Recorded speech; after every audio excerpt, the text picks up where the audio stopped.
Ce vendredi, la presse béninoise s'est principalement intéressée à la justice, à la vie politique, à la sécurité ainsi qu'aux défis sanitaires et aux performances sportives du pays. Bonjour à toutes et à tous et bienvenue dans la revue de presse. À la une, le matinal revient sur l'interpellation de 2 conseillers municipaux de Cotonou. Le quotidien y voit une illustration de la fermeté de la justice dans la lutte contre l'impunité sous le régime du président Patrice Talon. Le journal évoque une gouvernance marquée par la volonté d'assainir la gestion publique et de responsabiliser les acteurs politiques et administratifs. La succession à la tête de l'État entre dans une phase décisive. La boussole annonce que le ministre d'État Romuald Wardani sera officiellement investi président le 24 mai prochain à Cotonou. Une cérémonie qui s'inscrit dans le contexte de la transition politique après les 2 mandats du président Patrice Talon. Toujours au sommet de l'État, La Nation et Libération rapportent la prestation de serment d'Ismat Biochane. La présidente de la Cour des comptes entame ainsi un nouveau mandat à la tête de cette institution chargée du contrôle des finances publiques.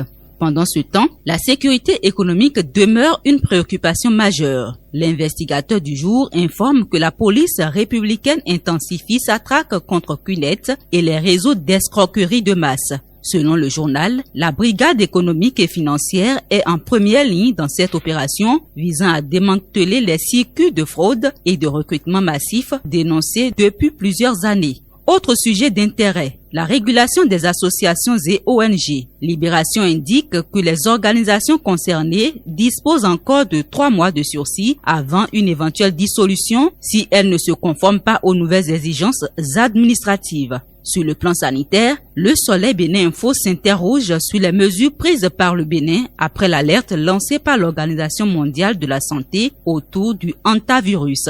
Le journal appelle à la vigilance des autorités sanitaires face à cette menace qui suscite des inquiétudes dans plusieurs pays. Et alors que les questions sanitaires préoccupent, les intempéries continuent elles aussi de faire parler d'elles. Matin Libre et Bénin Intelligent reviennent sur les fortes pluies enregistrées ces derniers jours à Cotonou. Plusieurs quartiers ont été paralysés malgré les investissements réalisés dans les infrastructures d'assainissement. De son côté, la CIRAT met l'accent sur la responsabilité citoyenne, notamment en matière de gestion des déchets et d'occupation des voies d'évacuation des eaux. Du côté des sports, les regards se tournent vers les Amazones U20. Visa Info annonce que l'équipe féminine béninoise est proche d'une qualification historique pour la Coupe du monde féminine U20 prévue en Pologne.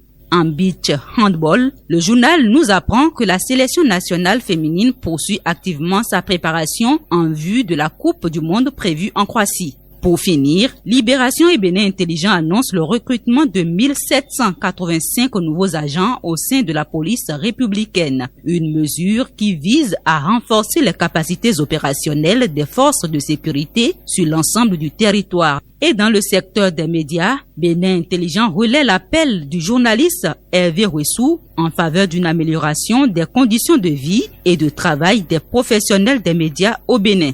Fin de la revue de presse. Merci de votre fidélité.